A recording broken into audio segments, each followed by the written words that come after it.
Good morning, everyone. So I hope you had a nice evening last night. So I have a few things. One is I want to give you a report of where we are on our foundation giving. And as of the end of day yesterday, we have raised US dollars 72,298.50 cents. And the top three districts are District 10, District 32, and District 17. But has everyone given to get this I gave button? We need you to support our projects. We're here and the foundation is very important. So if you haven't had the opportunity, go give to the foundation and get your sticker for your district on there. We want to see that board by the end of tomorrow, that it is just plastered with stickers. Because as I said, last biennium, we didn't get that boost for raising our funds for the service that we do. This is how we support our education programs and our service projects. So if you would please make a donation to the foundation, it's greatly appreciated and it's helping the women and girls that we want to help. It's one way that you can do that. So I appreciate you taking the time to stop by the foundation booth. Thank you. We have a change to the agenda this morning. We had a keynote speaker, Wawa. However, we have been informed that she has contracted COVID, and so she is unavailable for us to have as our keynote speaker. But we will proceed with Sala's presentation. Sala?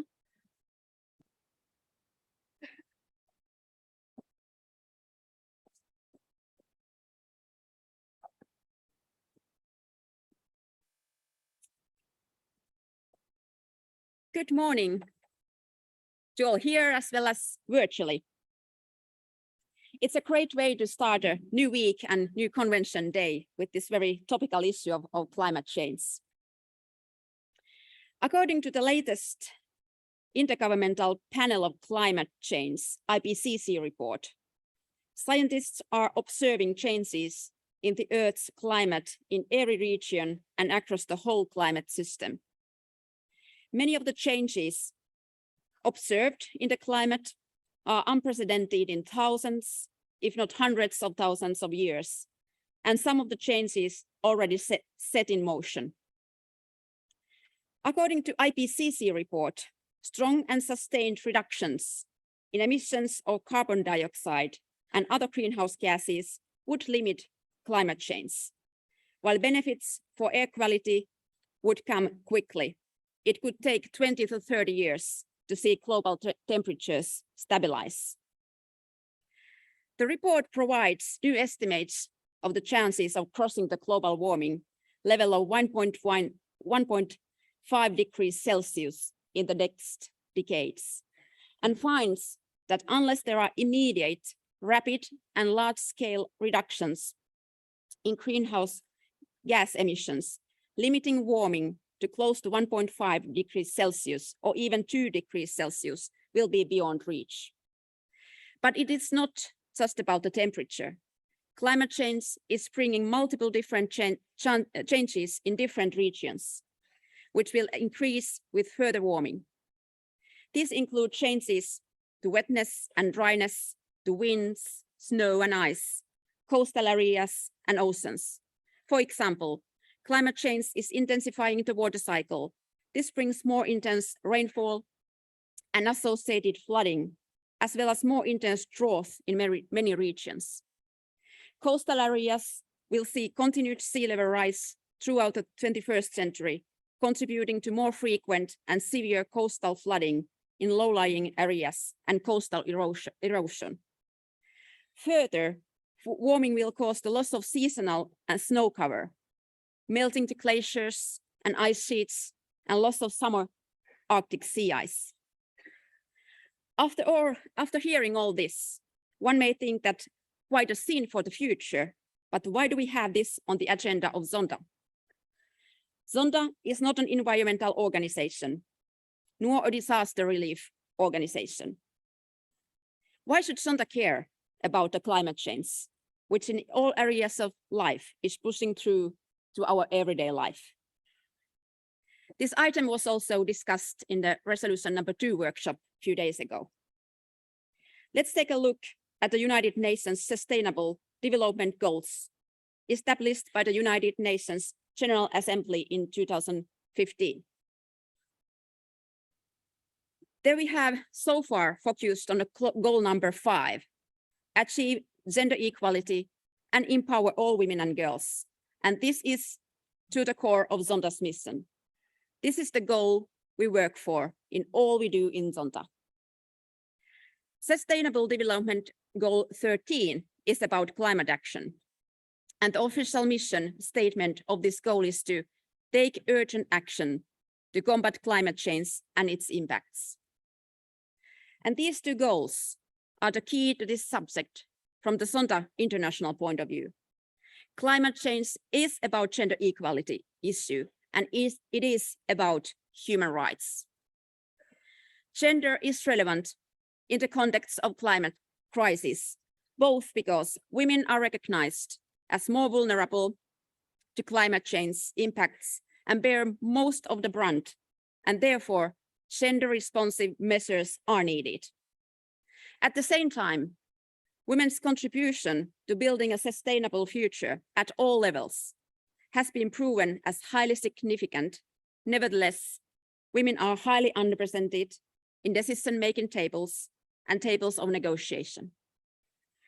As actions to combat climate change and its implications are taken, it is critical that gender equality perspective is taken into account. Therefore, Zonta has added its voice to create a sustainable and gender equal future. On World Environment Day 2021, last June, Zonta International released its very first climate change statement, calling for a fair and human rights-based approach to solve the climate change crisis in the post-pandemic world and achieve greener, cleaner, and equal societies. It has been so great to see many of the clubs and districts have had keen interest on this matter, and the first ones have already implemented some projects locally, have planned district projects for the next biennium, and District 23 has kicked off with the movement Zonta Says Now, which is very active in information sharing and advocacy, and this is all great. Zonta was also represented by myself at COP26, Conference of the Parties, which was arranged in Scotland in November 2021. The COP is the supreme decision-making body of the United Nations Convention. All states that are parties to the convention are represented in COP. The key task of the COP is to review the national communications and emissions inventories submitted by the parties. Based on this information, the COP assesses the effects of the measures taken by parties and the progress made in achieving the ultimate objective of the convention. The COP meets every year, and it is a place to be for any organization working with issues related to climate change. I participated on behalf of Zonta to the presidency program on gender. Even if the results of COP26 were not as ambitious as one could have wished, COP26 resulted in the completion of the Paris Agreement rulebook and kept the Paris targets alive, giving us a chance of limiting global warming to 1.5 degrees Celsius. In the final pact of COP26, women are referred to in 3 items. Acknowledging that climate change is a common concern of humankind, parties should, when taking action to address climate change, respect, promote, and consider their respective obligations on human rights, the right to health, the rights of indigenous peoples, local communities, migrants, children, persons with disabilities, and people in vulnerable situations, and the right to development, as well as gender equality, empowerment of women, and intergenerational equity. Secondly, the pact urges parties to swiftly begin implementing the Glasgow Work Programme on Action for Climate Empowerment, respecting, promoting, and considering their respective obligations on human rights, as well as gender equality and empowerment of women. And thirdly, the pact encourages parties to increase the full, meaningful, and equal participation of women in climate action and to ensure gender-responsive implementation and means of implementation, which are vital for raising ambition and achieving climate goals. Of course, a lot is finally dependable of concrete actions to be taken, also in respect of the gender equality and climate change. The next COP, COP27, will be held in Egypt in November later this year. The climate change is a topic for human rights, and for example, the opening sentence of the official announcement of the 2022 International Women's Day, themed by the UN Women noted, advancing gender equality in the context of the climate crisis and disaster risk reduction is one of the greatest global challenges of the 21st century. Without going too much into details of the Zonta statement released last year, I hope all of you will take a look at it and familiarize yourself with it. The statement focuses on climate change as an issue of human rights. Women are increasingly being recognized as more vulnerable to climate change impacts than men, as they constitute the majority of the world's poor and are more dependent on the natural resources which climate change threatens the most. Climate change also affects women and men differently due to the gender division of labor, cultural norms, and different societal roles. Women face discrimination and higher risk of abuse based on their gender. Secondly, need for women's involvement. Men still dominate the decision-making tables, also with regard to the climate change. Women could be agents of change. Third one, girls' education, very important subject to all Zontans.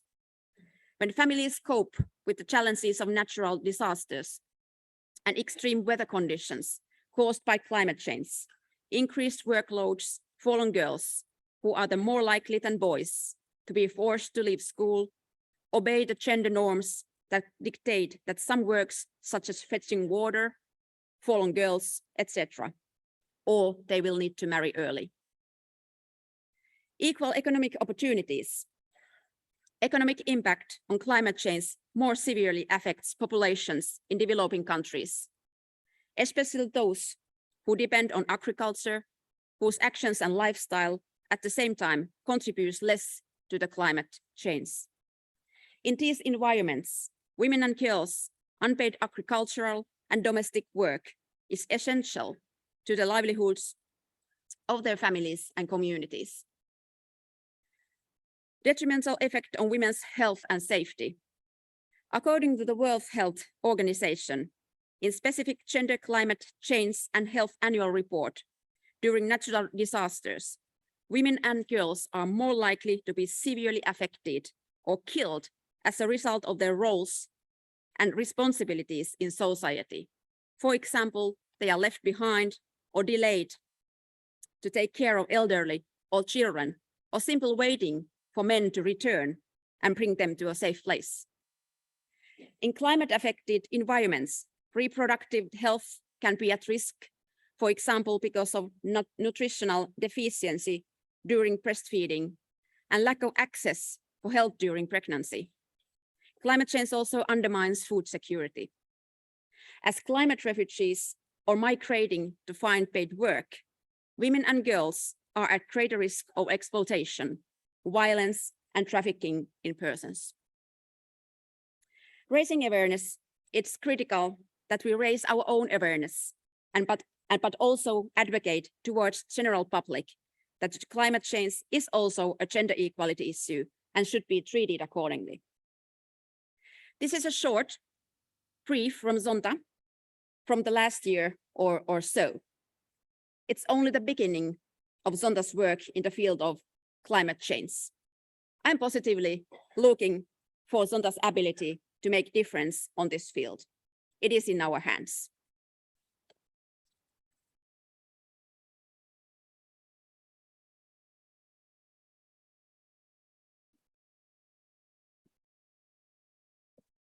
Thank you, Sala.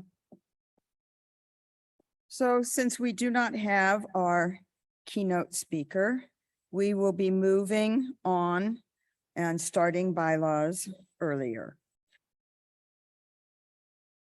Our bylaws are our constitution and are therefore essential to the consistent and democratic governance of Zonta International. Are we ready for the credentials report from Jane? We need to, because we're moving for early, I'm not sure that we have alerted, we didn't give an exact time for our credentials committee report. So if you could just give us a minute to see where we're at on that, because we are starting significantly earlier on the bylaws. So you have a break. Stand here. Don't leave the room. Stay here.